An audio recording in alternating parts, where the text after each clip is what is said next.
friends, welcome to my channel Advocate Club. So friends, today we have seen the High Court of Bombay application or advertisement, that is a number of 5504/2023. So high court ने 19 vacancies के लिए post के लिए क्या है district जज के application release किया है बॉम्बे हाई कोर्ट की वेबसाइट पर। तो उसके जो डिटेल्स है आज के वीडियो में हम लोग देखेंगे, क्या क्राइटेरिया है, कितनी पोस्ट है, क्या क्या आपको किस तरह से प्री मेंस इंटरव्यू उसका वाइवा होने वाला है, इसकी पूरी डिटेल आज के वीडियो में हम लोग जानने की कोशिश करेंगे। तो फर्स्ट ऑफ ऑल जो एप्लीकेशन है एंड जो लिंक है ओपन हो चुका है आपके हाई कोर्ट के वेबसाइट पे। आप लोग वहाँ जाके आपके एप्लीकेशंस फिल कर सकते हो अगर आप लोगों की 7 साल की प्रैक्टिस कंप्लीट हो चुकी है एज एन एडवोकेट तो। एंड इसके लिए जो डिटेल है पहले आपको इन्फॉर्मेशन रखने की ज़रूरत है, जिसके लिए आपको एडवर्टाइजमेंट की डिटेल जानने की नीड है। सो आज हम डिस्कस करेंगे एडवर्टाइजमेंट की जो डिटेल है। ये जो एडवर्टाइजमेंट आपको शो हो रहा है डिस्प्ले पे, ये मैंने बॉम्बे के हाई कोर्ट से PDF फाइल डाउनलोड की है, वो आपको मिल जाएगा एडवर्टाइजमेंट सेशन में अगर आप जाके हाई कोर्ट की वेबसाइट से देखते हो तो। एंड इसी एडवर्टाइजमेंट में बताया गया है कि 19 जो है वैकेंसीज है डिस्ट्रिक्ट जज के पोस्ट के लिए। एंड इसका पे स्केल कुछ इस तरह से आपको दिखाई दे रहा होगा। रिक्रूटमेंट इसका जो है महाराष्ट्र जुडिशियल सर्विस रूल्स 2008 के थ्रू चलने वाला है इसकी प्रोसेस पूरा।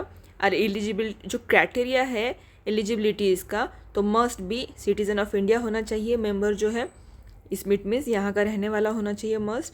एंड लॉ की जो डिग्री है LLB की वो उनके पास परसूड होनी चाहिए। फर्दर मोर इसके अंदर प्रैक्टिसिंग एडवोकेट होना चाहिए। कब से? On the date of publication of advertisement. 7 साल की प्रैक्टिस होना चाहिए मस्ट, जो मैंने बोला आपको। और कब तक होना चाहिए? जब आपकी सनद मिली है आपको तब से लेकर जब एडवर्टाइजमेंट आया है तब तक की 7 साल की प्रैक्टिस, कंटिन्यूअस 7 साल की प्रैक्टिस लगेगी। और उसके अंदर आप कुछ दूसरा अगर कोई जॉब वॉब कर रहे थे like period of during he has held public prosecutor, government advocate, judicial official include हो जाएगा इसमें। या फिर क्या होगा, कैंडिडेट मस्ट बी वर्किंग और must have work public prosecutor होना चाहिए, गवर्नमेंट एडवोकेट होना चाहिए, नॉट लेस देन 7 ईयर। तो 7 ईयर का क्या होना चाहिए, प्रैक्टिस होना चाहिए, या फिर PP होना चाहिए, या कोई भी गवर्नमेंट एडवोकेट होना चाहिए। Then it is equivalent for measuring, या इसका क्राइटेरिया फुलफिल करता है सिटीजन के बाद सेकेंड वाला। नेक्स्ट पेज पे हम लोगों को देखने मिलेगा एज क्राइटेरिया।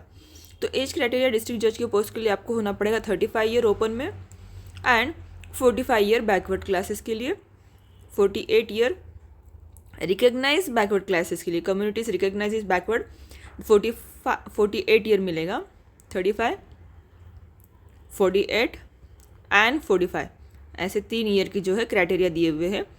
तो ओपन के लिए ये आएगा एंड कैटेगरीज के लिए दूसरा आपको देखने मिलेगा। ओके, सो ये इसका जो है एज क्राइटेरिया है। थर्ड है महाराष्ट्र में है आप ऑब्वियसली, तो आपको मराठी आना कंपलसरी है इस पोस्ट के लिए।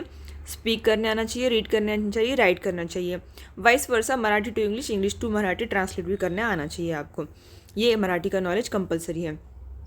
एंड इसका प्रोबेशन पीरियड जो होगा अपॉइंट करने के बाद 2 ईयर का होगा आप लोगों के लिए। नेक्स्ट वन इज आपके लिए आएगा candidate shall not send certificate at the stage of submission application. जब भी अभी आप एप्लीकेशन सेंड करोगे, अप्लाई नाउ पे आ गया है आपको बटन, वो भी बताती हूँ कौन से वेबसाइट पे जाके कैसे अप्लाई करना है। तो अगर आप करने जाते हैं तो वहाँ पर अभी आपको कोई भी डॉक्यूमेंट सबमिट नहीं करना है। नॉट सेंड एनी सर्टिफिकेट, अभी क्या करना है आपको कोई भी सर्टिफिकेट सबमिट नहीं करना है। सबमिट कब करना है? Original document along with attested copy कब करना है? ऑफिसर ऑफ हाई कोर्ट को। एंड कब करना है? Stage of examination process will be declare by the high court. जब बोलेगी हाई कोर्ट उस टाइम पे आपको क्या क्या सबमिट करना है डॉक्यूमेंट, तो उसमें आपको आएगा शोइंग सिटीजन ऑफ इंडिया आप हो, ये शो करना है सर्टिफिकेट। एंड एज सर्टिफिकेट आपका like birth certificate, school certificate, secondary और हायर स्कूल लिविंग सर्टिफिकेट, या डोमिसाइल इशू हो चुका है नेशनल और डोमिसाइल, ये होना चाहिए। लीगल प्रैक्टिशनर की आपकी जो कोर्ट में प्रैक्टिस है वो होनी चाहिए। 7 साल की प्रैक्टिस आप कहाँ कर रहे हो, वो आपका कैरेक्टर अच्छा है, इसके लिए एक फॉर्म आएगा जो फॉर्म नंबर 1 में इसी एप्लीकेशन के एंड में आपको दिया हुआ है, वो फॉर्म भी आपको फिल करके देना है। And sufficient knowledge of Marathi है आपको, इसका भी आपको क्या करना पड़ेगा, एक सर्टिफिकेट देना होगा। आपकी मार्क लिस्ट LLB की जितनी भी है तीनों ईयर की वो सबमिट करने पड़ेंगे। एंड इसके अलावा जो डिग्री है आपके पास एकेडमी अदर देन LLB, वो भी क्या करना है आपको, मार्क लिस्ट सबकी सबमिट करना है। बार काउंसिल की जो सनद होगी आपकी वो सबमिट करना है आपको। आपने जो प्रैक्टिस की है वो प्रैक्टिस का सर्टिफिकेट इशू आपको वो करना है। इनकम टैक्स रिटर्न लगता है 3 ईयर का कंटिन्यूसली पे करा हुआ, वो भी डिस्ट्रिक्ट जज के पोस्ट के लिए वो आपका मस्ट होना चाहिए कि 3 ईयर के आपने क्या करा चाहिए, इनकम टैक्स रिटर्न भरा हुआ होना चाहिए। और अगर आप किसी बैकवर्ड क्लास से बिलोंग करते हो तो उसका भी आपको सर्टिफिकेट देना पड़ेगा। उसके बाद हम लोग देखेंगे 4th पॉइंट में सर्टिफिकेट अंडर क्लास 3। जितने भी ऊपर हम लोगों ने सर्टिफिकेट्स देखे तो उसके पीछे क्लास 3 पे क्या है उन्होंने दे रखा है, कुछ सेमेस्टर, कुछ सब्जेक्ट, आपके कुछ इनेक्स्टर वो आपको ऐड करके देने हैं। ओके, बाकी ये कुछ इंपॉर्टेंट नहीं है। Period during candidate shall original certificate होना कंपलसरी है, विद अटेस्टेड कॉपी होना चाहिए, खुद की attested, self attested. Return examination misconduct course of return examination has been convicted criminal compulsory retired. कौन से, अब यहाँ पे डिस्क्वालीफाइड का कुछ एरिया बताया, नॉट एलिजिबल टू अपीयर। जो लोगों ने क्या किया है, कुछ क्रिमिनल इंटेंशन, कुछ कंपलसरी रिटायरमेंट करके रखा हुआ है, डिसमिस करके रखा है पोस्ट को जुडिशियल सर्विस के लिए, not successfully complete probation period जिसने किया है तो वो एलिजिबल नहीं होंगे। एंड डिस्क्वालिफिकेशन क्या क्या होगा पॉइंट नंबर 5 में ये भी बताया हुआ है। No shall person shall be eligible for appointment, तो कौन से पर्सन अपॉइंट नहीं हो सकते इस पोस्ट के लिए, that is a non citizen of India, जो सिटीजन ऑफ इंडिया नहीं है, एंड कंपलसरी रिटायर्ड है, जो रिमूव कर दिया गया है, जिनको डिसमिस किया हुआ है जुडिशियल सर्विस से उनके कुछ मिसकंडक्ट और मिसबिहेवियर की वजह से, या जिन्होंने अपना प्रोबेशन पीरियड कंप्लीट नहीं किया है, या कोई ऐसे हैं जिनको बार्ड करके रखा हुआ है हाई कोर्ट ने परमानेंटली कि आप एग्ज़ाम नहीं दे सकते, या फिर पब्लिक सर्विस कमीशन के जो भी अपेयर नहीं हो सकते एग्जामिनेशन में, वो भी कैंडिडेट क्या होगा, डिस्क्वालीफाइड होगा। या किसी ने इनडायरेक्टली और इनडायरेक्टली इन्फ्लुएंस किया किसको, जो रिक्रूटमेंट अथॉरिटी है उनको कुछ बायस करने की कोशिश की, उनको कुछ बाबरी देने की कोशिश की, then also they are not eligible, they are disqualified. या एक से ज़्यादा किसी को वाइफ है, 2 वाइफ है, या चिल्ड्रन 2 से ज़्यादा है उनको, देन ये कैंडिडेट भी क्या हो गए, एलिजिबल नहीं हो गए इस पोस्ट के लिए। एंड इस कुछ डिटेल देके रखा है, जो फैमिली स्मॉल फैमिली का जो एक्ट आया था, रूल आया था 2005 में, तो वो रूल के तहत 2 से ज़्यादा चिल्ड्रन नहीं होना चाहिए, उसकी डिस्क्रिप्शन डिटेल में दे रखी है। फिर आता है हमारा format of examination, that is preliminary return examination होगा, 6 पॉइंट बताता है, for the purpose of short list candidate. High court क्या करेगा, होल्ड करेगा एक प्रिलिमिनरी एग्जामिनेशन जो होगा multiple choice question MCQ type होगा, जो कि कंप्यूटराइज होगा जो, एंड कैंडिडेट को अपीयर करना होगा। एंड इसके अंदर कट ऑफ जो लगाएगा high court, honourable high court जो कट ऑफ बताएंगे, वो कट ऑफ अगर आप क्लियर करते हो देन ही आप अपीयर कर पाओगे मेंस एग्जामिनेशन को। प्री के बाद इसका मेंस रिटर्न एग्जामिनेशन होगा, एंड प्री में 1:10 के रेशियो के हिसाब से सेलेक्ट किए जाएंगे कैंडिडेट मेंस एग्जामिनेशन के लिए। और जो कैंडिडेट 1:10 में 10 कैटेगरी जहाँ कट ऑफ होता है वहाँ से आगे और 10-20 जो भी कैंडिडेट हो गए सेम मार्क के ऊपर, उनको भी क्या किया जाएगा, मेंस के एग्जामिनेशन के लिए बुलाया जाएगा, अपीयर कराया जाएगा। एंड मेंस के एग्ज़ाम देने के बाद आपको एक होगा मेंस एग्जामिनेशन एंड वाइवा, उसके बाद होगा आपको वाइवा। तो स्पेसिफिकली मेंस एग्जामिनेशन आपका कैसा रहने वाला है, प्री का अगर अपने MCQ कट ऑफ आपका आ गया एंड अब मेंस के एग्जामिनेशन के लिए सेलेक्ट हो गए, अपीयर हो गए, तो आपको 100 मार्क के 2 पेपर रहेंगे, दैट इज़ 3 आवर के उनका ड्यूरेशन होगा 2 पेपर्स का। ये 2 पेपर्स मेंस रिटर्न में देना होगा आपको। लैंग्वेज मस्ट भी इंग्लिश रहेगी आपकी। उसके बाद हाई कोर्ट जो वाइवा कंडक्ट करेगा वो 50 मार्क के करेंगे, और कैंडिडेट को क्या करना है, जो मेंस एग्जामिनेशन है दोनों पेपर जो आपको 100 मार्क के हैं उसमें कंपलसरी 50% मार्क लाना है ईच पेपर में, दोनों में से।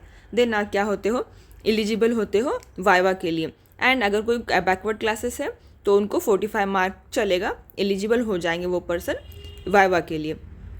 उसके बाद जो आपका मेंस में रिजल्ट आएगा उसका कट ऑफ लगेगा इंटरव्यू के लिए, वाइवा के लिए, वो रेशियो होगा 1:3 रेशियो। उसके हिसाब से आपका मेंस में क्या होगा, रिजल्ट कैंडिडेट का कंसिडर किया जाएगा, एंड 1:3 रेशियो को कैंडिडेट को कंसिडर करके वाइवा के लिए भेजा जाएगा। एंड कंपलसरी अगर कोई बैकवर्ड क्लास है तो 40% भी अगर मार्क आते हैं तो वाइवा में उसको क्लियर कंसिडर किया जाएगा। उसके बाद हमको आता है answer sheet. High court shall not entertain, अगर आपके हाई कोर्ट क्या करेगा, एंटरटेन नहीं करेगा कि आंसर शीट के मार्क चेंज करके दो, रीचेकिंग करो, इस तरह की कोई भी इश्यूज वो हाई कोर्ट सुनने वाला नहीं है अभी। इस तरह से हाई कोर्ट ने डायरेक्शन आपके एप्लीकेशन में दे रखी है। एंड प्रिलिमिनरी जो एग्जामिनेशन आपकी होगी, जिसका फॉर्म अभी ऑनलाइन ओपन हो चुका है 9 जनवरी 2024 से, तो उसके जो एग्जामिनेशन सेंटर रहने वाले 3 सेंटर रहेंगे, मुंबई, नागपुर एंड औरंगाबाद। बट अगर इसमें आपका सिलेक्शन होता है तो मेंस की जो एग्जामिनेशन रहेगी उसका सेंटर ओनली मुंबई रहेगा, वहीं पर आप आपका मेंस और वाइवा दे सकोगे। और अगर आपने फील कर दिया प्री के लिए तीनों में से कोई भी एक स्टेट, तो उसके बाद आप क्या करोगे, कैन चेंजेस नहीं कर सकते हो, नॉट अलाउड चेंजेस। उसमें क्या हो गया, choice of centre once select होता है तो उसमें चेंजेस आप नहीं कर सकते हो। एंड जो खर्चा होगा आपका जाने आने का प्री के लिए, मेन के लिए, इंटरव्यू के लिए, वो खुद आपको बियर करना पड़ेगा। उसके अलाउंसेस ट्रैवलिंग जो है हाई कोर्ट बियर नहीं करेगा। इस तरह से यहाँ पर बताया हुआ है, ये हमारे लिए इतना कुछ इंपॉर्टेंट नहीं है। उसके बाद हाई कोर्ट की eligible candidate admission, preliminary exam, written exam, final, और जो भी हाई कोर्ट बोलेंगे एलिजिबल क्राइटेरिया इतना होना चाहिए, वो उनका फाइनल होगा। मेरिट लिस्ट लगाई जाएगी कैंडिडेट की एलिजिबल की, उसी तरह से होगा। Nomination shall be appoint, no person selected for nomination shall be appointed unless high court satisfied जब तक नहीं होते, आपने प्री मेंस दिया, इंटरव्यू दिया, उसके बाद भी हाई कोर्ट अगर सेटिस्फाइड नहीं होता है किससे, कि जो हमने गुड कैरेक्टर का सर्टिफिकेट बोला है सबमिट करना है आपको उससे, वो या फिर सब मेडिकल अथॉरिटी के पास जो उसको भेजा जाएगा फिट है डिस्चार्ज करने के लिए उसकी ड्यूटी, ये 2 क्राइटेरिया फुलफिल करने के बाद ही क्या होगा, हाई कोर्ट अपॉइंट करेगी। उसके बाद वो 3 एग्जामिनेशन क्रैक करने के बाद भी ये नहीं बोल सकते कि हमको डिस्क्वालीफाइड क्यों किया, तो ये 2 ग्राउंड भी फुलफिल होना नेसेसरी है। एंड सिलेक्शन होने के बाद आपको एग्जीक्यूट करना है एक बॉन्ड जो होगा सम ऑफ रुपीज़ 2 लाख रुपीज़ का क्या करना है, 3 ईयर के लिए आपको एक बॉन्ड क्या करना है, सबमिट करना है कैंडिडेट को जो सेलेक्ट होते हैं। अगर डिफ़ॉल्ट करते हो उसके बाद 2 ईयर के अंदर, तो आप खुद हिमसेल्फ या हर सेल्फ जो भी होगा उसको एलिजिबल रहेंगे, और वो नहीं होंगे तो उनके हेयर या लीगल रिप्रेजेंटेटिव, एग्जीक्यूटर, असाइनी जो होंगे वो अमाउंट रिकवर करने के लिए उनके लिए एलिजिबल रहेंगे। और जो कैंडिडेट का अपॉइंटमेंट रहेगा, अंडरटेकिंग जो दिया जाएगा 2 ईयर का जो प्रोबेशन पीरियड रहेगा इन लोगों के लिए। ऑनलाइन फॉर्म भरना है आपको ओनली, और ऑनलाइन फॉर्म जो भरना है उसकी वेबसाइट कुछ इस तरह से है, https://bombay-highcourt.nic.in। इस साइट पे जाके वेबसाइट पे आपको क्या करना है, लिंक ओपन करनी है एंड आपका फॉर्म फिल करना है, जिसकी डेट जनवरी 9, 2024 10:30 AM सुबह से चालू हो चुका है till Thursday 23 January 2024 up to 4:30 PM only. ये डेट आप अच्छे से माइंड में रखिए। 9 तारीख से ओपन हो चुके हैं फॉर्म्स एंड 23 जनवरी क्या है इसका लास्ट डेट है फॉर्म फिल करने का। और आपको याद रहे कि जब भी आप फॉर्म भरना स्टार्ट करो आपके पास एक लेटेस्ट पासपोर्ट साइज़ फ़ोटोग्राफ होना चाहिए आपके कंप्यूटर में, एंड एक सिग्नेचर होनी चाहिए आपकी करी हुई, जो भी JPG इमेज के फॉर्मेट में होना चाहिए, जो एक्सीड नहीं होना चाहिए 40 KB से, तो 40 KB तक का साइज़ ही चलेगा। और ऑनलाइन का जो प्रोसीजर है पेमेंट का वो कुछ इस तरह से है कि अगर कोई कैंडिडेट बिलोंग करता है किसी बैकवर्ड क्लास से तो 500 रुपीज़ आएगा एंड अदर के लिए 1000 रुपीज़ आएगा। और SB कलेक्ट करके ऑनलाइन पेमेंट मोड ओपन होगा, जो सिर्फ जो आपको वेबसाइट दिखाई दे रही है www.onlinesbi.sbi, इसी साइट पे जाने के बाद आपको पेमेंट करना है। पेमेंट करने के बाद आपको नॉन रिफंडेबल पेमेंट रहेगा ये, और जो रजिस्ट्रार जनरल है हाई कोर्ट के अपीलेट साइट के मुंबई में, वहाँ उनके अकाउंट में ये ट्रांसफ़र होगा। नॉन रिफंडेबल फ़ी है, और जो उसका क्रिएट होगा ID वो आपको अपने पास रखना है। और ऑनलाइन का जो वे ऑफ इंटरनेट बैंकिंग से आपको जो ई-चालान का ब्रांच का स्टेटमेंट का कैंडिडेट का सबमिट करना है ब्रांच कोड जब आप फॉर्म फिल करोगे। इट मीन्स पहले आपको पेमेंट करना है, वहाँ पर जो कोड मिलेगा आपको फॉर्म फिल करते समय उसके अंदर वो एप्लीकेबल कराना है। यहाँ पर दिया है if noted that due online payment successfully हो गया, सक्सेसफुल होना नेसेसरी है। ऊपर से जो मोड बताया है उसमें से कोई भी एक मोड में से होना चाहिए। एंड वो नंबर जो दिया हुआ है, रेफरेंस नंबर आता है पेमेंट करने के बाद SB कलेक्ट का, वो रेफरेंस नंबर करेक्टली आपको कॉलम नंबर 38 में डालना है जब आप ऑनलाइन एप्लीकेशन फॉर्म फिल करोगे। अप्लाई करने के लिए जब आप स्टार्ट करोगे आपका एप्लीकेशन ऑनलाइन, तो वहाँ पर 38 नंबर के कॉलम में आपको आएगा SBI कलेक्ट का रेफरेंस नंबर डालो। इट मीन्स जो पेमेंट आपने किया है उसका रेफरेंस नंबर डालो। वो डालने के बाद क्या होगा, आपका फॉर्म आगे सबमिट होगा। और जो सबमिशन है ऑनलाइन पेमेंट ट्रांजैक्शन सक्सेसफुल होगा तभी वो एक्सेप्ट होगा, अदरवाइज़ वो एक्सेप्ट नहीं होगा। और एक प्रिंट आउट आपको जो आपने पेमेंट किया है उसका निकाल के रखना है, चालान का वो। SBI collector so all registry will not entertain any inquiry और क्लेम। आपका पेमेंट नहीं हुआ तो आपको खुद को देखना है, रजिस्ट्री उसको क्या करेगी, कोई रिस्पॉन्सिबिलिटी उनकी नहीं रहेगी। और प्रिस्क्राइब फॉर्मेट जो दिया हुआ है, फॉर्मेट नंबर 2, इसके एप्लीकेशन फॉर्म जो दिया हुआ है हमारा, इसी फॉर्म के लास्ट में फॉर्मेट नंबर 2 में प्रिस्क्राइब फॉर्मेट दिया हुआ है, जहाँ पर इंफॉर्मेशन दी हुई है कोर्ट की, विच जज before whom practice during period of 3 year की कंप्लीट हुई आपकी, ये दिखाने के लिए। तो उसी एडवर्टाइजमेंट के जो फॉर्म है उसको फिल करके आपको देना है। फॉर्म नंबर 3 में आपको लिखा है prescribe particular period total duration practice कितना हुआ आपका as an advocate, both second and जो 2 नंबर के फॉर्मेट है, अलॉन्ग विथ प्रिंट आउट करना है, ऑनलाइन एप्लीकेशन के फॉर्म ड्यूली फिल करके साइन करके सबमिट करना है। एंड आपका जो प्रैक्टिस का है वो भी आपको क्या हुआ है लास्ट में मैं दिखाऊंगी किस तरह से आपको फॉर्मेट दिया हुआ है। तो वो भी ऑनलाइन एप्लीकेशन करते समय copy of certificate of practice and annexure format 2 and 3, declaration of small family जो लास्ट में है फॉर्म नंबर ए में, वो भी आपको दिखाती हूँ, ये भी आपको उसकी प्रिंट आउट लेना है। एंड जो आपने फ़ी पे की, इसकी फ़ी की पेमेंट जो हुई उसकी रिसिप्ट भी आपको क्या करना है, प्रिंट आउट लेना है। And application for the post of district जज 2023, ये मेंशन करके ये सब डॉक्यूमेंट को सेंड करना है बाय रजिस्टर्ड पोस्ट और कुरियर ओनली।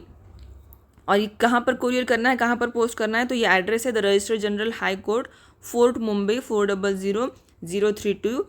वो इस एड्रेस पे क्या करना है आपको, ये सब डॉक्यूमेंट पोस्ट करने हैं। जो आपने ऑनलाइन एप्लीकेशन भरा, जो आपने जो लास्ट में ये फॉर्म के हम देखेंगे एडवर्टाइजमेंट के लास्ट में, ये फॉर्मेट है कुछ स्मॉल फैमिली के, गुड कैरेक्टर के, वो सब फिल करना है। ऑनलाइन एप्लीकेशन जो पेमेंट किया है उसका रिसीट, ये सब प्रिंट आउट करके आपको पोस्ट करना है।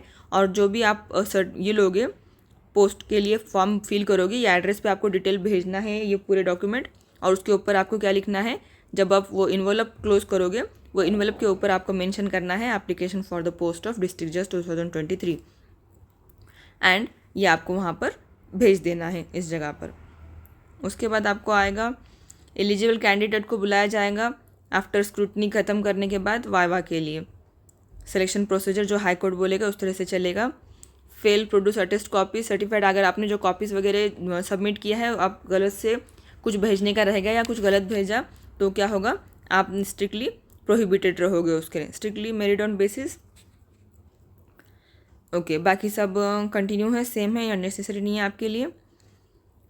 Confirm appointment candidate unless government consulted high court, तो हाई कोर्ट से कंसल्ट करके होगा जो भी होगा। High court reverse short listing time screen applying uniform reasonable norms, उस तरफ से क्या होगा शल नॉट फ्रेश एप्लीकेंट, एक बार ही आपको एप्लीकेशन फिल करना है, बार बार एप्लीकेशन नहीं फिल करना है। आपका फर्स्ट एप्लीकेशन जो आप फिल करोगे ऑनलाइन उसी को कंसिडर किया जाएगा, ऑनलाइन एप्लीकेशन को बार बार एप्लीकेशन जो आप फिल करोगे उसको कंसिडर नहीं किया जाएगा। एंड ईमेल शल मेंशन, आपका ओरिजिनल ईमेल आईडी आपको देना है साथ में, एंड आपका मोबाइल नंबर जो चालू है वो देना है, बिकॉज आपको उसी के ऊपर ये लोग क्या करेंगे, मैसेज करेंगे या मेल करेंगे। तो आपका जो ओरिजिनल ईमेल आईडी है और मोबाइल नंबर है वो करेक्टली इन्फॉर्मेशन आपको फिल करना है। Register ID, no email for correction entire shall be entertain unless the candidate has submitted online application, no such email shall be entertain after cut off date, cut off date के बाद आपका email जो भी आप उनको ये address पे करोगे वो कंसिडर नहीं किया जाएगा। 9 जनवरी 2024 को क्या है ये डेट पे एप्लीकेशन हाई कोर्ट के रजिस्टर जनरल के थ्रू लॉन्च हो चुका है। और कहाँ पर है ये, बॉम्बे हाई कोर्ट की जो वेबसाइट हमने देखी इस पर दिखा रखा है। जो मैंने फॉर्म की बात की थी, ये फॉर्म को आपको प्रिंट लेना है, जो फॉर्म नंबर ए है उसमें का डिक्लेरेशन है, ये डिक्लेयर करता है आपको कितने चिल्ड्रन हैं, इट मीन्स स्मॉल फैमिली का डिक्लेरेशन आपको ये फिल करके देना है। यहाँ पर पूरी डिटेल फिल करके आपकी साइन होना चाहिए, डेट एंड प्लेस करके इसका प्रिंट आउट निकाल के ये फिल करोगे। उसके बाद आप दोगे कैरेक्टर सर्टिफिकेट आपका कैसा है, यहाँ पे आपका नाम आएगा, जो भी डिटेल फिल करके सिग्नेचर करोगे आप, of the person issuing certificate, जो इशू कर रहा है, डेट एंड प्लेस डालोगे, और पर्सन जो डिटेल सर्टिफाइड कर रहा है उनके नेम, डेट और उनके मोबाइल नंबर वगैरह सब आप यहाँ पर मेंशन करोगे। देन उसके बाद आएगा हमारा फॉर्म नंबर 2, 3 ईयर की प्रैक्टिस इमीडिएट प्रोसीडिंग करने के बाद जो हमने देखा था किस एडवोकेट के पास है, उसका एक फॉर्म आएगा, यहाँ पर सिग्नेचर, प्लेस, डेट करना है आपको। उसके बाद कुछ इंस्ट्रक्शन है। तो ये इंस्ट्रक्शन जो हमने पूरा की पूरा फॉर्म ऊपर से देखा, इसने बोला कि एक्चुअली एडवर्टाइजमेंट भरने के पहले पूरा की पूरा डिटेल आपको अच्छे से पढ़ लेना चाहिए। ऑनलाइन एप्लीकेशन भरने के पहले candidate their own interest to apply online will in advance करना चाहिए। High court Bombay not assume responsibility from candidate not being able to submit their application within last date of any reason. आखिरी date से पहले आपको क्या करना पड़ेगा, भरना पड़ेगा।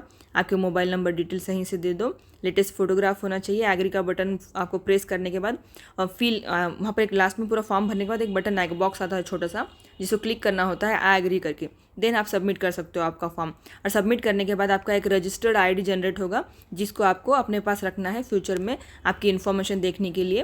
वो आपको SMS भी आ जाएगा आपके मोबाइल नंबर पे, और उसको आपको संभाल के रखना है। ईमेल आईडी और SMS पे क्या होगा, आपको कुछ भी नोटिफिकेशन रहेगा तो वो अलर्ट दिया जाएगा। बॉम्बे की ये हाई कोर्ट की वेबसाइट है, इसी के ऊपर आपको फॉर्म भरना है, अदरवाइज़ किसी भी वेबसाइट पे आपको फॉर्म नहीं भरना है। ये जितने भी हमने फॉर्मेट देखे ABCD, ये आपको प्रिंट आउट लेके इनको क्या करना है, सबमिट करना है। और बाकी क्या है, सब कुछ गवर्नमेंट ने हमने जो देखा है वो सब प्रैक्टिस कितने साल की होनी चाहिए, email account with in stipulated time होना चाहिए, ये सब हमने ऑलरेडी देख रखा है। वही डिटेल यहाँ पर बता रखी है कि सच सर्टिफिकेट भी क्या होना चाहिए, इक्विवेलेंट होना चाहिए। सो फ्रेंड्स, पूरा की पूरा हमने अभी देखा कि बॉम्बे हाई कोर्ट के जो वेबसाइट पे आ चुका है आपका एप्लीकेशन डिस्ट्रिक्ट जज के पोस्ट के लिए। 90 जो है वैकेंसीज है, तो जल्द से जल्द आप आपके फॉर्म फिल कर लीजिए। 23 जनवरी इट इज़ लास्ट डेट है इसकी। इस डेट के पहले आपको क्या करना है, 2020 के पहले आपको फॉर्म भर देना है, जिसकी भी प्रैक्टिस 7 ईयर की हो चुकी है as an advocate. Best of luck friends for your future. Thanks for watching. Please like, share and subscribe to my channel. Bye bye.